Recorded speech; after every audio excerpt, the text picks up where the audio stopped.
mãe, que vai ministrar. E a gente tem procurado também, assim, compartilhar com pessoas que têm experiência também de vida, né?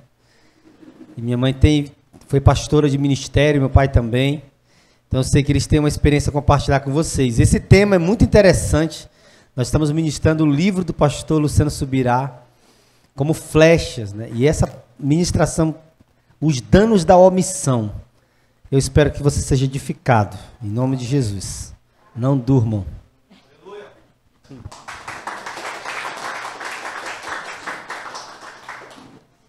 Graça e paz, irmãos. Não precisa nem dizer, né? É um grande prazer estar aqui mais uma vez, compartilhando com vocês das experiências que o Rodrigo falou, as experiências que nós temos vivido no Senhor, que essas são as melhores, são as top das nossas experiências. E ele acabou de citar o tema, e eu quero convidá-los a abrir a Bíblia de vocês, no livro de Juízes, no capítulo 2.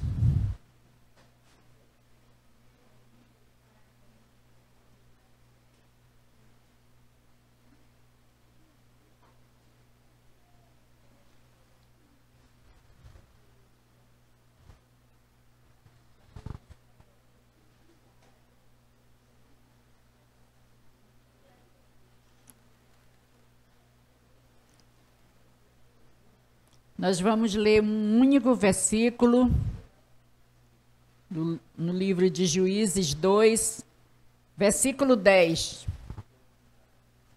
Amém? Glória a Deus. E foi também congregada toda aquela geração a seus pais, e outra geração após ele se levantou, que não conhecia o Senhor, nem tampouco a obra que fizera a Israel. Foi mais ou menos a mesma coisa que aconteceu quando Moisés já tinha morrido e Josué teve que assumir a liderança, né? Quando eles chegaram no Egito, o rei não conhecia Moisés, um outro rei que se levantou. Mas nós vamos trazer esse tema, os danos da omissão, para um tempo bem real que nós estamos vivendo. Toda aquela geração, como nós lemos, né, que foi reunida a seus pais. A frase uma geração que não conhecia o Senhor significa que, em vez de avançar a partir do fundamento e da plataforma do que foi construído nas gerações anteriores, era necessário começar tudo de novo. Ou seja, o prejuízo não era apenas para aquela geração privada do conhecimento divino, como também para o reino de Deus. Queridos, nós estamos vivenciando uma situação política no nosso país muito parecida com isso aqui. As gerações anteriores, elas são de grande importância para vocês, viu, jovens? Olhem, muito se fala, os jovens na internet, através da internet, a ditadura militar. Nós nunca tivemos ditadura militar. Nós temos visto ditadura em outros países. E nós estamos vendo alguém querendo organizar a casa, no sentido politicamente falando, uma casa que foi bagunçada, que bagunçaram o que tinha sido organizado e agora estão querendo tomar o poder a qualquer custo. Por que eu quero falar isso para vocês, queridos? Porque depois nós vamos fazer um paralelo. Mas olhem, felizes de vocês que têm as gerações anteriores, que conhecem o passado, que defende ferrenhamente uma possibilidade de que aqueles que bagunçaram tomem o poder. Porque queridos, nós ficaríamos em maus lençóis. Então, se não fosse Deus, e nós podemos ler o Salmo 124, onde o autor começa dizendo, se não fora o Senhor, ora diga Israel, os nossos inimigos já teriam nos engolido vivos. Queridos, se não fora o Senhor que levantasse o nosso atual presidente, tivesse constituído ele primeiro servo de Deus, depois presidente da República Federativa do Brasil, nós estaríamos em maus lençóis já. Como ficaram o povo de Israel? Porque as pessoas que foram congregados aos seus pais, ou seja, morreram, aí eles ficaram em maus lençóis. Então, queridos, as gerações anteriores, por que elas se posicionam? Porque as gerações anteriores, elas têm experiência e coragem para não se omitir. Nós não podemos, por exemplo, ficar calados, ficar quietos, sem pensar que as gerações futuras podem vir a ser destruídas. E esse é o grande problema.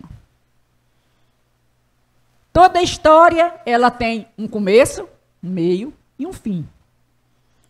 Então, queridos, na igreja, a igreja seria altamente prejudicada se não fossem as gerações passadas.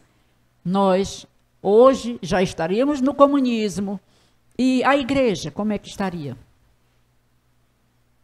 Nós estaríamos tendo liberdade de cultuar a Deus no comunismo? Então, vocês jovens devem prestar atenção ao que as gerações anteriores falam a respeito disso.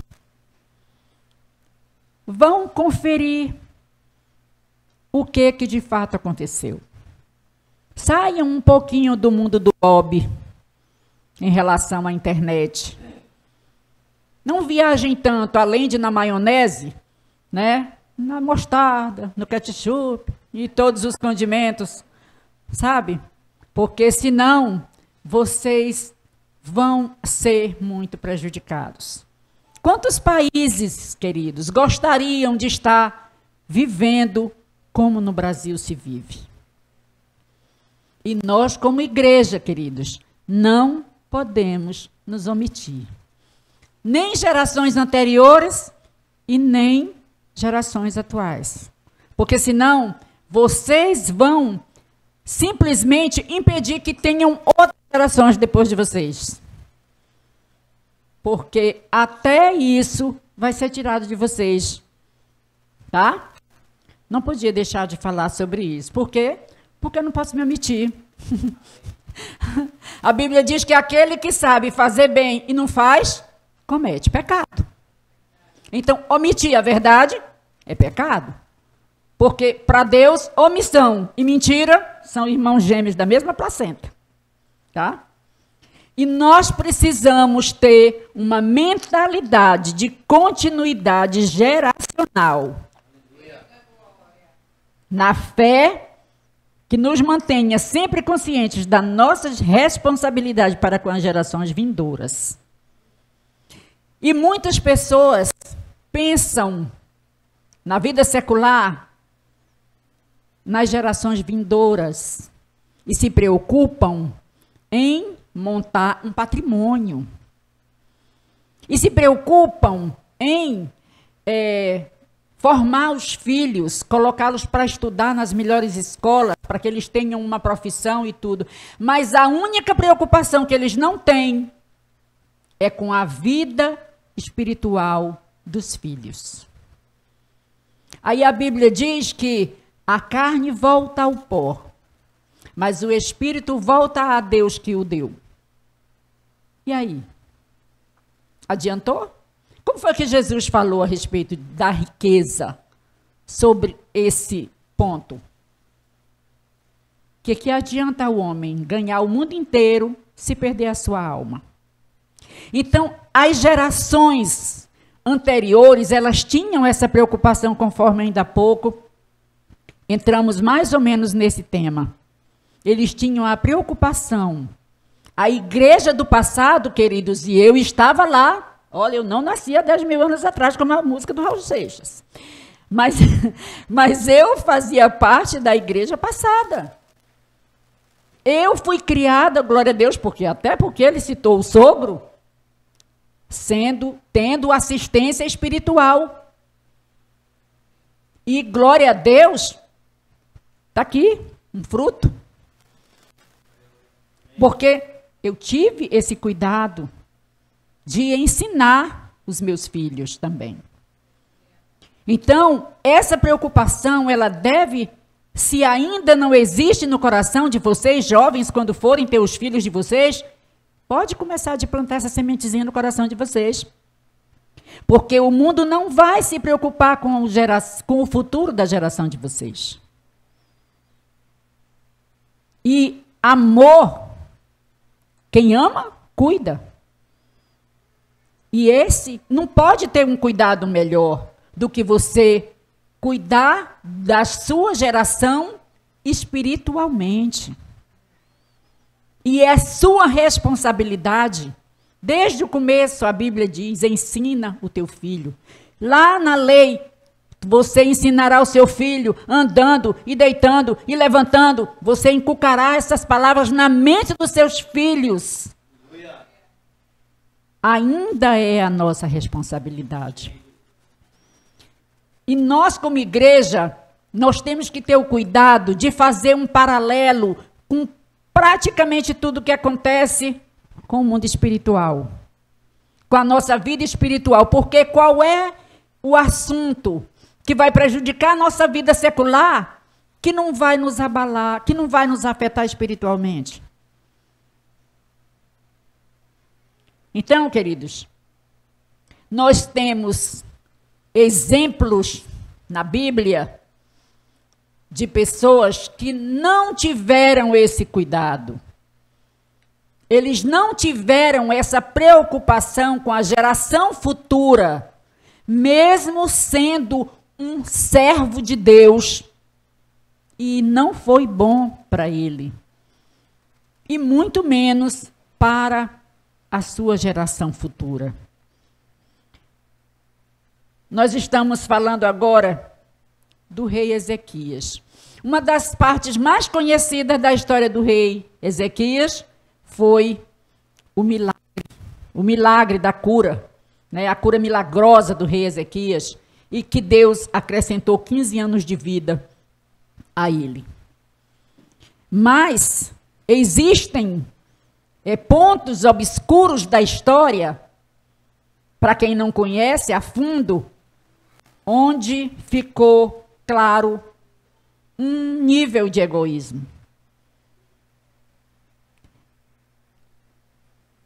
A Bíblia chama, o pastor Luciano Subirá, nesse exemplo aqui, ele citou como um homem de fé que experimentou milagres e intervenções divinas, porque era alguém comprometido com a palavra de Deus, promoveu um avivamento em seus dias, chamando o povo ao arrependimento, ao abandono da idolatria e convocando-os a que se voltassem para o Senhor e para o padrão divino que as gerações anteriores haviam desprezado. Ele teve esse cuidado em relação à geração anterior a ele. Mas ele não teve esse mesmo cuidado com a geração posterior. E ele pecou nisso. Ele pecou nisso. A Bíblia mostra, né, que ele não agiu corretamente para com a sua geração. Ele falhou terrivelmente com essa geração. A Bíblia diz, a história diz, que Deus ordenou a Ezequias que fizesse algo a respeito da sua casa. Foi a primeira coisa que Deus fez quando mandou informar que ele seria recolhido. Põe em ordem a tua casa. Ou seja, Deus dá importância vital a isso. Não morra de qualquer jeito. Se você não pode viver de qualquer jeito, morrer também você não pode morrer de qualquer jeito, não. É importante que a sua vida esteja em ordem, para que você possa ser recolhido. E como Deus é um Deus longânimo, Ele nos dá essa chance. Então Deus ordenou a ele que ele pusesse em ordem a sua casa, porque ele seria recolhido. E antes disso, aliás, posteriormente a isso, disse a ele, porque você morrerá.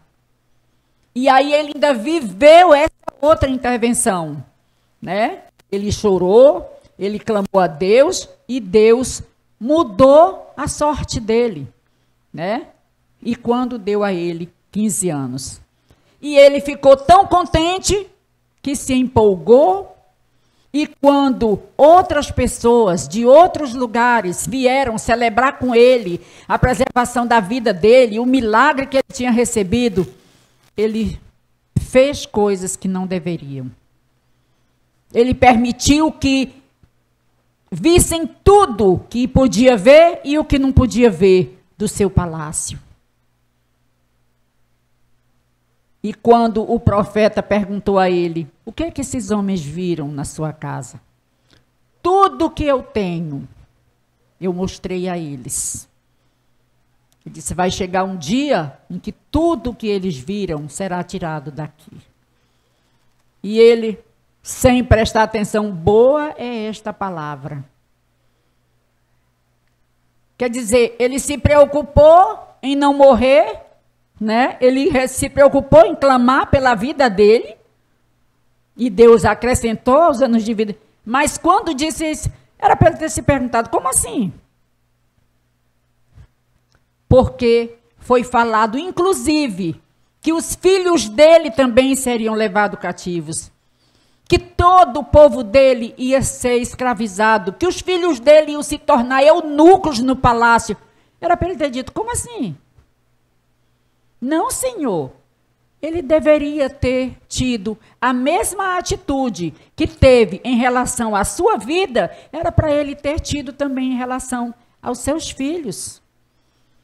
Porque, no mínimo, quando se falasse que os filhos dele seriam castrados, se tornarem eunucos, aliás, ele ia pensar, pô, meus filhos vão ser castrados, então não vou ter nem neto. Será que ele se conformou apenas, bom, 15 anos, mas daria tempo de ter netos. Mas ele não se preocupou com isso.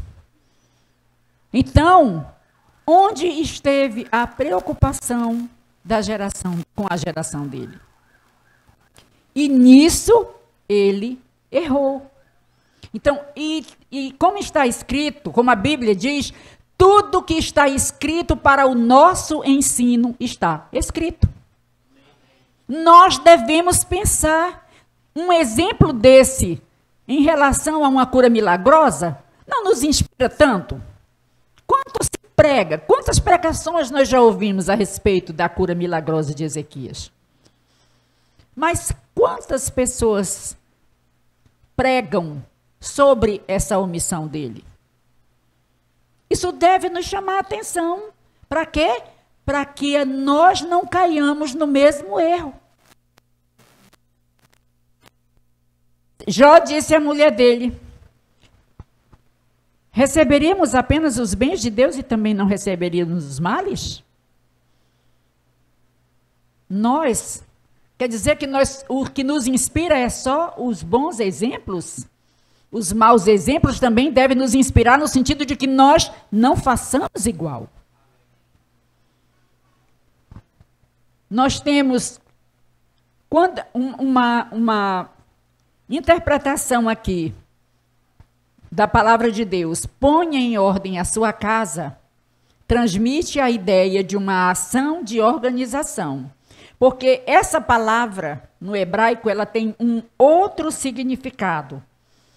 E o pastor está esclarecendo que distinguir o outro significado é de uma suma importância, uma vez que isso determina o entendimento de que Deus estava exigindo de Ezequias.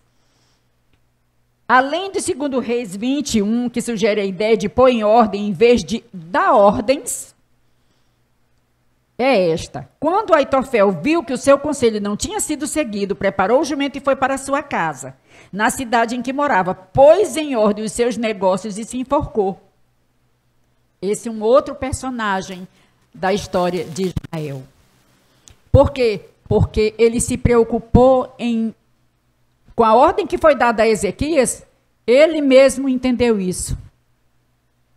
Eu vou pôr em ordem a minha casa e morrer. Então, queridos, a gente deve pôr em ordem a casa da gente para viver, irmãos. Pôr em ordem a casa só antes de morrer, não faz muito sentido, né? Por quê? Porque significa que enquanto você viveu de qualquer jeito, você não teve essa preocupação.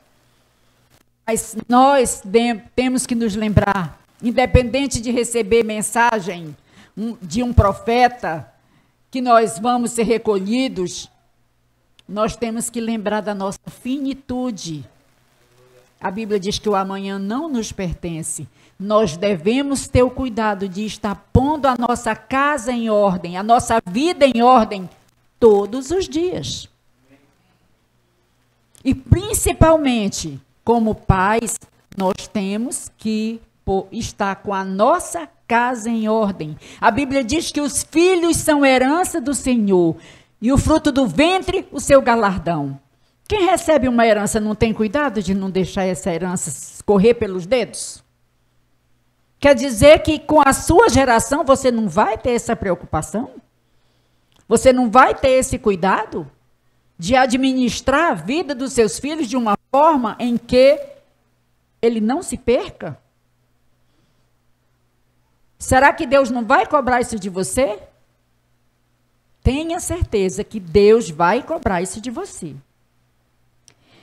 Queridos, a Bíblia mostra o exemplo de um outro personagem que cometeu esse mesmo erro. Uma pessoa que, enquanto viveu, ele foi um exemplo ao ponto de dizer: o que é que eu roubei de vocês? E ninguém tinha nada o que dizer.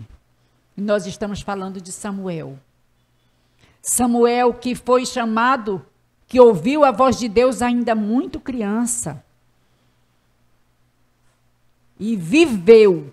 Ele foi, na época dos juízes, ele foi um juiz a toda prova. Um homem íntegro, mas que descuidou da criação dos filhos, da educação dos seus filhos. E ele tinha um papel fundamental.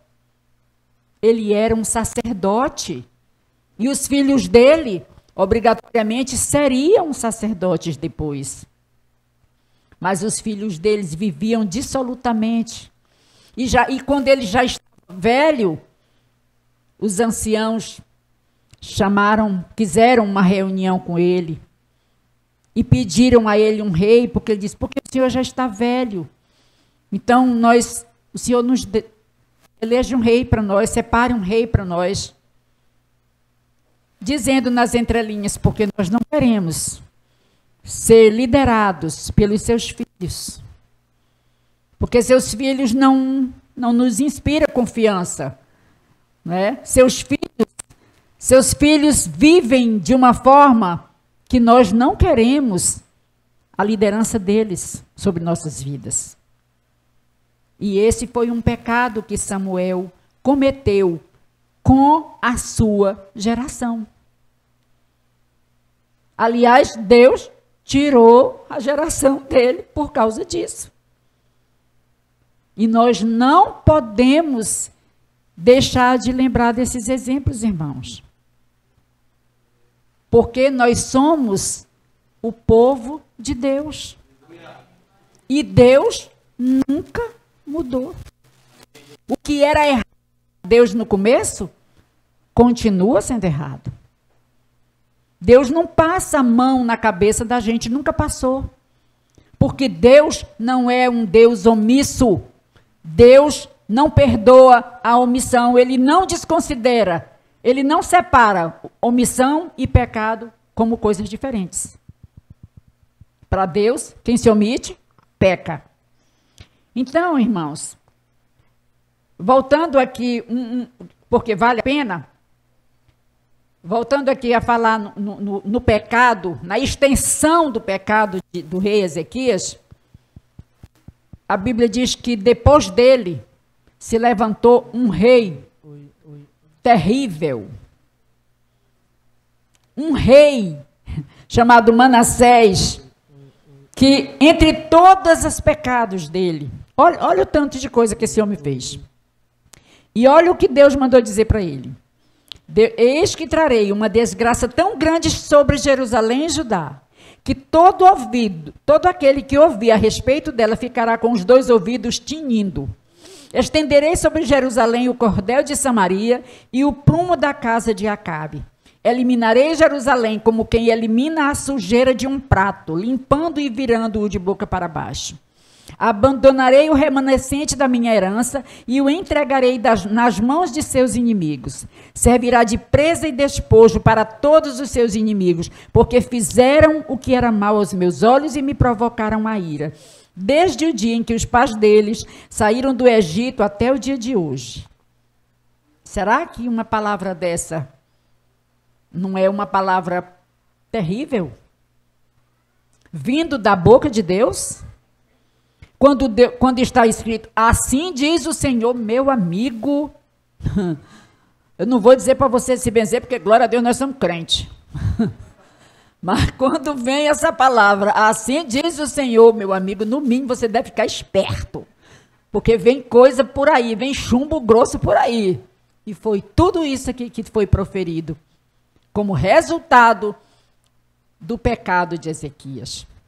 Porque a Bíblia diz que Manassés, ele cometeu abominações tipo, até queimar os filhos dele no fogo, ele fez isso. E mais, a Bíblia diz que, além disso, Manassés derramou muitíssimo sangue inocente, até encher Jerusalém de um extremo ao outro, sem falar do seu pecado, com que levou Judá a pecar. Como o pastor Orlando estava dizendo ainda há pouco, que ser pedra de tropeço. O mau exemplo da gente pode vir fazer alguém tropeçar e cair. Ouvi muito isso da minha mãezinha. Cuidado para não ser uma pedra de tropeço. Ai, daquele que fizer tropeçar. Né? Então, esse rei que se levantou depois de Ezequias, que já foi resultado da omissão do rei Ezequias, que não teve esse cuidado, a preocupação geracional dele, de preparar a casa dele para governar depois, ele, além de pecar, ele levou Judá e Jerusalém a pecar. A Bíblia diz que um abismo chama outro abismo. Infelizmente, os maus exemplos eles atraem mais atenção das pessoas do que os bons exemplos. Por que que o crente, sendo luz, só nesse caso, ele é visto numa festa, por exemplo, pode ter 200 pessoas, ninguém está olhando para ninguém, está todo mundo na sua, mas se o crente entrar, olha o crente. O que esse crente está fazendo aqui? Não é assim? Todo mundo vê. Né? Mas se um crente estiver fazendo certo, vocês acham que os 200 fazem? Agora, olha, agora eu tirei o chapéu para esses irmãos, ó. Ninguém diz. Né? Então, queridos, um erro da gente pode levar alguém a pecar. Um mau testemunho pode fazer alguém tropeçar e cair. E olha, queridos, a Bíblia diz assim, ó, é da sua mão que eu vou requerer. Deus não deixa de cobrar isso da gente não, viu? Tenha bem cuidado com seus pezinhos. o registro.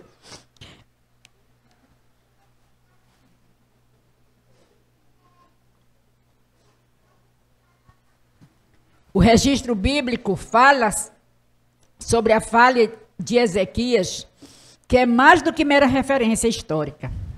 Ela vai além de nos informar sobre um momento específico na cronologia de um povo.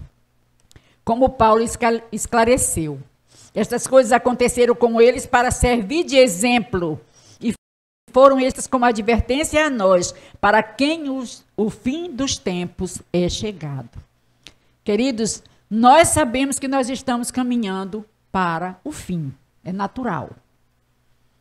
Alguém duvida que nós estamos bem próximo dos dias do fim? Com tudo que tem se passado? Para quem conhece a Bíblia, alguma dúvida? Alguma dúvida que nós estamos, se ainda não, mas bem pertinho do princípio das dores? Então, nós fazemos parte desse povo aqui, para quem o fim dos tempos é chegado. Ou seja, essas coisas, elas aconteceram para servir de advertência para nós. Alguém já ouviu alguém dizer assim, que quando você vê a barba do vizinho arder, você bota a sua de molho? Pois é, quando você vê um irmãozinho fazendo algo errado, diz, quero nada, sai fora. Não vou fazer isso aí. Por quê? Porque lá no fundo nós sabemos ou não sabemos o que é errado, irmãos? Sabemos. Nós sabemos. Nem adianta vir que nem Adão. Foi a mulher que tu me deste. A mulher. Foi a serpente. Aqui, ó. Com Deus não cola. A serpente não colou com ela, né? Então... A falta de visão de continuidade geracional do rei de Judá é um dos exemplos a não ser seguido, como eu estava dizendo. Se você vê alguém fazendo, não faça. Não é porque você vê alguém fazendo errado que você vai fazer. Então, queridos, vamos falar do Samuel. Tadinho do Samuel. Esse rei Ezequias deu pano para manga, ó. Mas o Samuel... Ele ouviu, após essa reunião com os anciãos, aí ele ficou todo choroso, se sentindo o rejeitado. E foi falar para Deus, Senhor, eles me rejeitaram, tal. O Senhor disse, não, eles não estão rejeitando a você, eles estão rejeitando a mim. É a mim que eles estão rejeitando. Por quê? Porque... eles não queriam obedecer. Irmãos, do tanto que gente gosta de pecar, o povo de Israel não achou ruim que Samuel já estava velho e os filhos dele já não davam bom exemplo mesmo. Bora, bota logo outra pessoa aí, né? Tipo, quem sabe eles vão liberar logo geral aí para a gente fazer o que bem dá na telha. Porque a gente cumpre regra. Sabe por quê? Porque a gente tem medo. Inicialmente é essa. É por isso. E nós não estamos errados.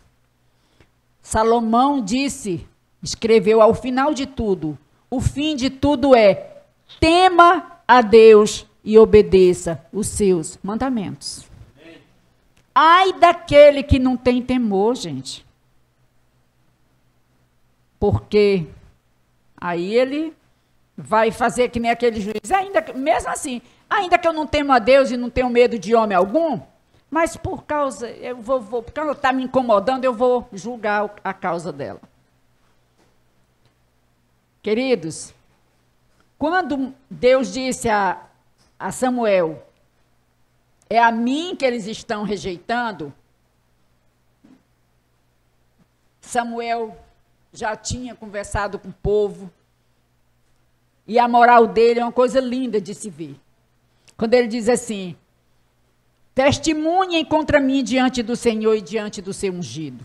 De quem tomei o boi?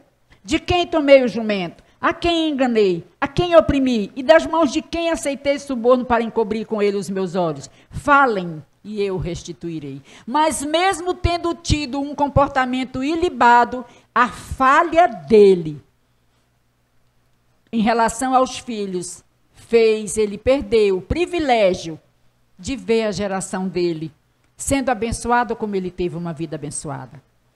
Porque o exemplo de Samuel, o testemunho de Samuel, foi uma coisa linda de se ver.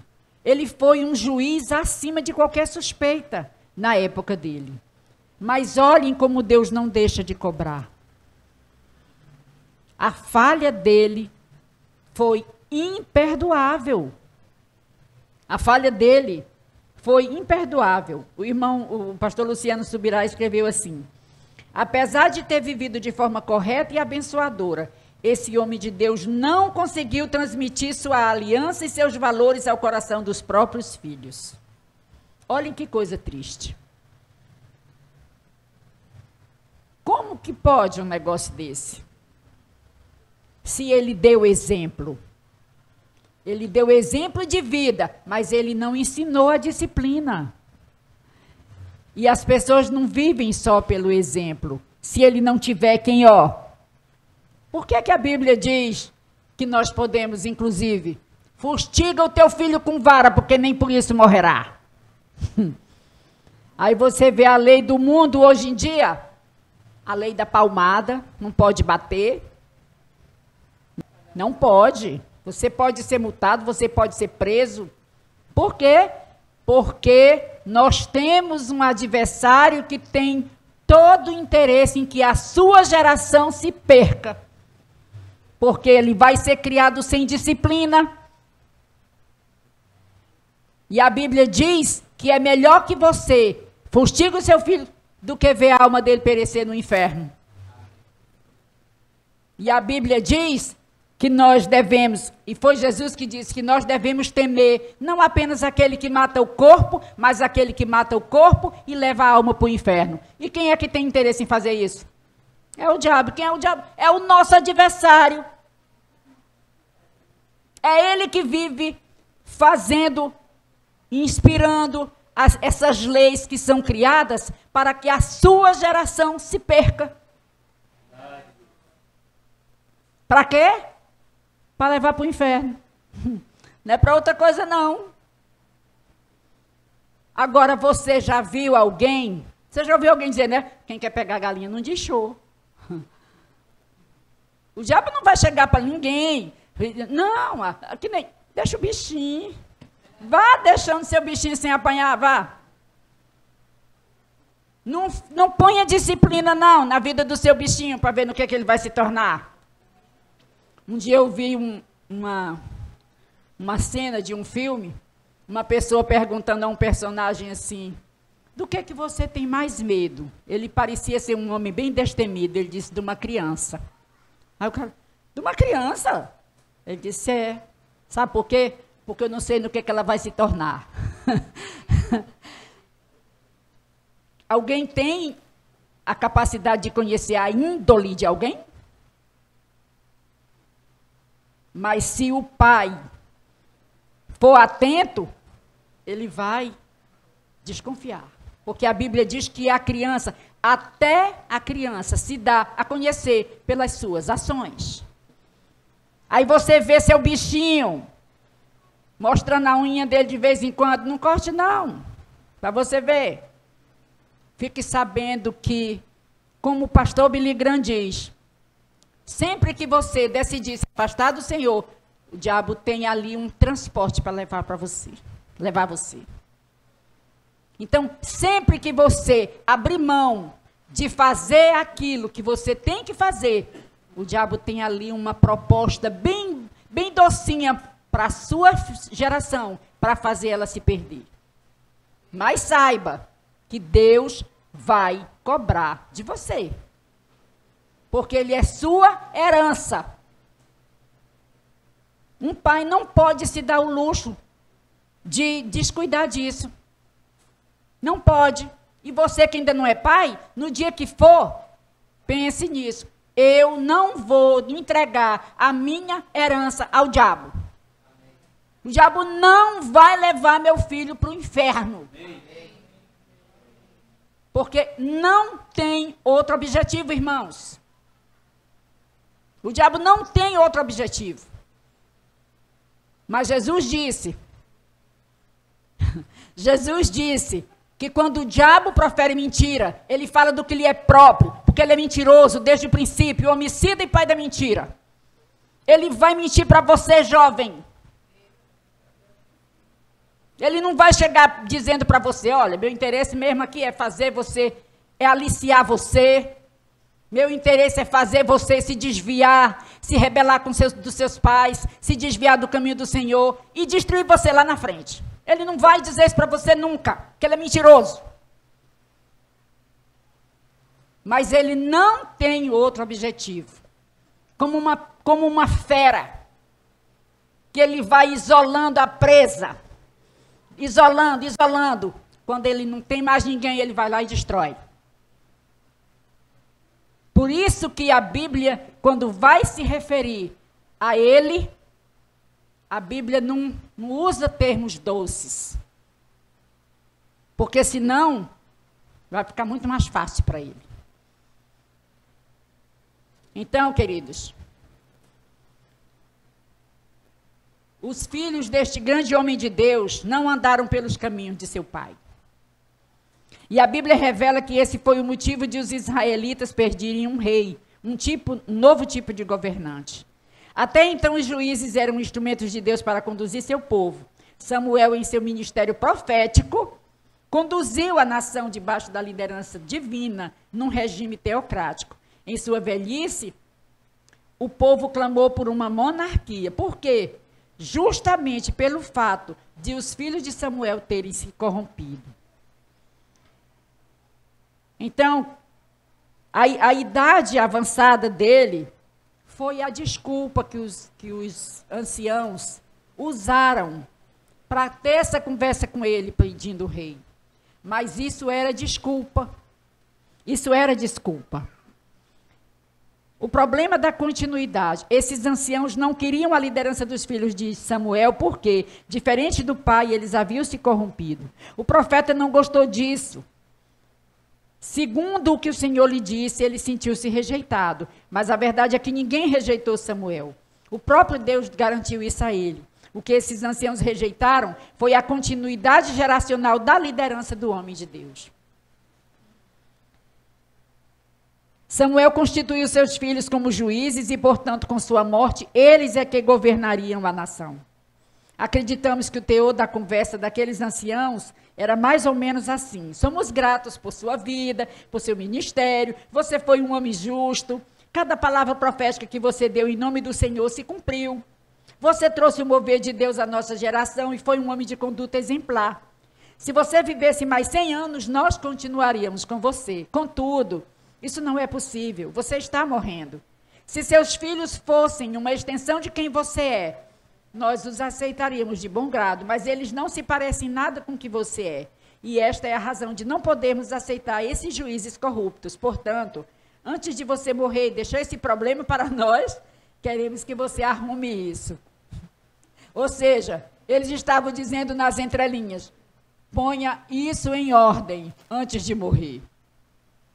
Sabe? Nós temos que pensar, temos que nos preocupar em viver uma vida exemplar, mas fazer com que nossos filhos, ensinar nossos filhos a terem um comportamento parecido com o nosso. Porque é incoerente.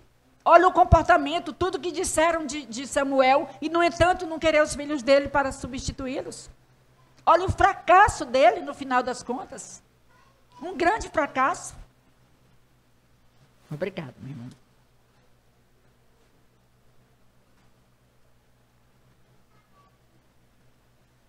O que mais nos chama a atenção nessa história é o que Deus disse depois. E o Senhor disse a Samuel: atenda à voz do povo em tudo que lhe pedem. Porque não foi a você que rejeitaram, mas a mim. No tocante a nós, aprendemos que, na escola, nossa conclusão, na escola nós aprendemos que o homem nasce, cresce, reproduz e morre. Mas vamos falar aqui da nossa reprodução.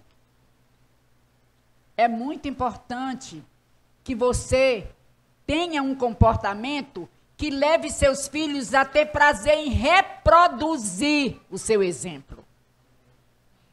Principalmente espiritualmente. Irmãos, para a glória do Senhor, de fato, eu tenho prazer de falar em meu pai, porque eu nunca vi uma pessoa que, quando olha para o meu pai, não identifica de cara que ele é um servo de Deus. E meu pai, ao contrário de Samuel, para a glória do Senhor, nós éramos 11 irmãos.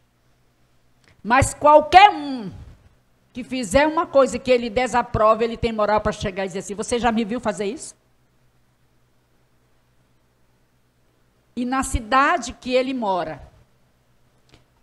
os políticos, pessoas importantes, alguns que não são corruptos, às vezes vão conversar com ele. Seu Manuel, isso assim, assim. O que é que o senhor acha de assim, assim?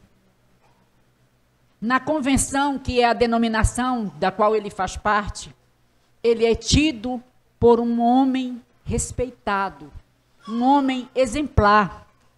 E quando nós fomos embora para Carolina, no Maranhão, que o Orlando foi convidado a pastorear uma igreja, nós éramos 2 desconhecidos lá.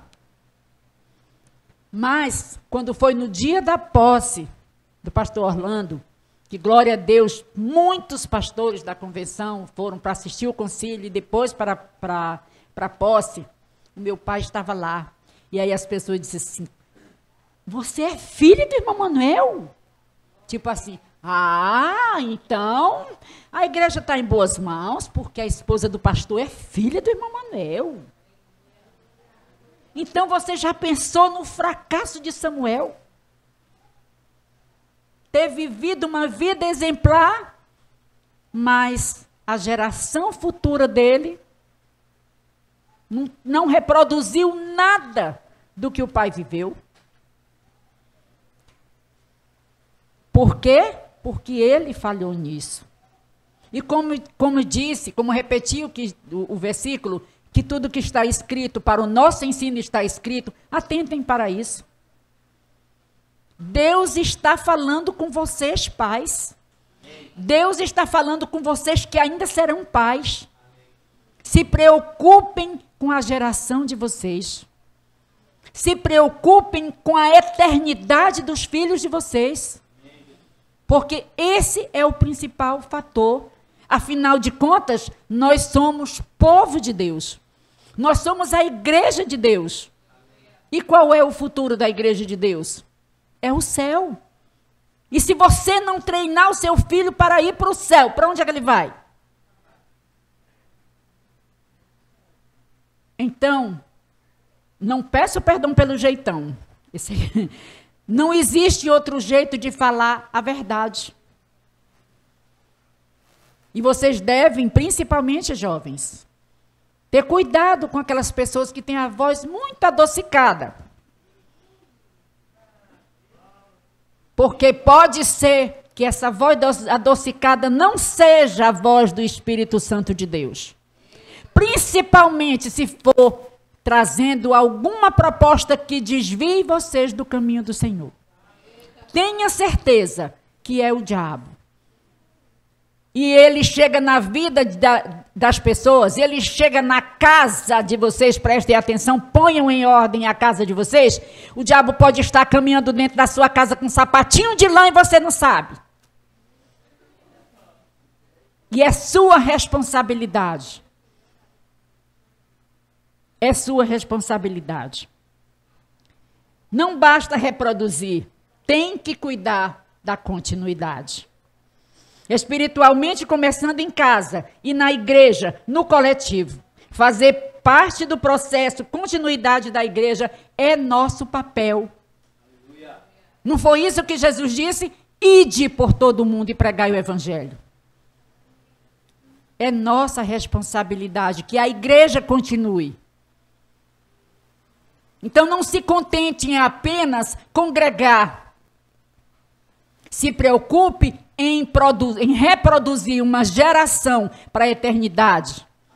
Porque esse é o projeto de Deus para a nossa vida, individualmente. É o projeto de Deus para a sua vida, coletivamente, como parte do corpo de Cristo. Que Deus nos abençoe. Amém?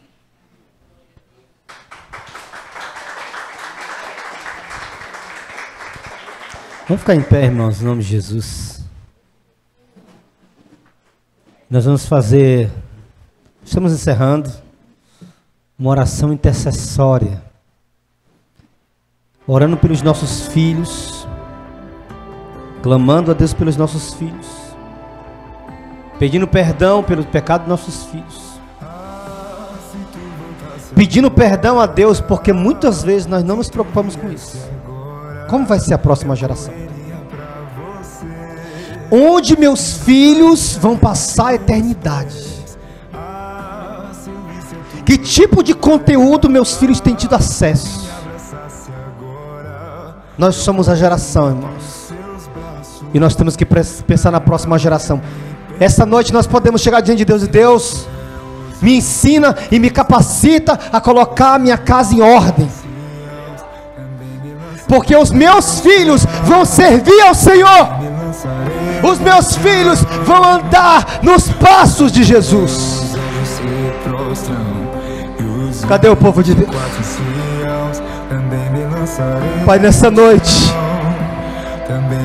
Espírito Santo, como Pai espiritual, como líder da tua casa, como líder do teu povo, como Pai biológico, Pai, eu te peço perdão.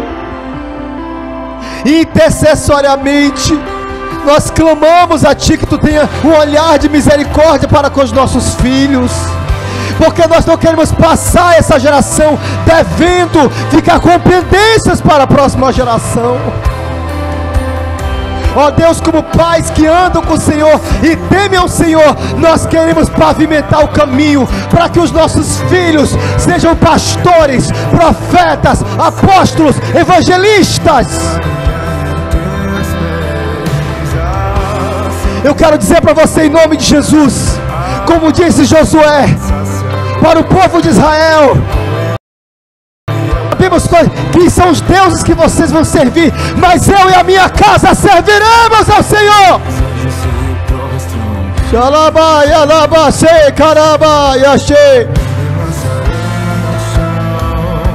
Você pode contemplar a sua casa. Comece a orar pelos seus filhos, nome por nome. Comece a orar, jovem, pelo seu futuro. Pense hoje, meu Pai, o que será de mim nos próximos 4, 5, 10 anos? Deus querido, que nada nessa vida me seduza e me tire da tua presença. Deus quer levantar aqui famílias fortes, uma igreja forte, famílias que sejam pilares sólidos. Eu declaro sobre a sua vida, eu declaro sobre a sua casa: o Senhor vai cuidar da tua casa, o Senhor vai montar guarda ao redor da tua casa. Deus vai colocar um acampamento de anjos e você vai poder dizer: a minha casa será chamada Manaim.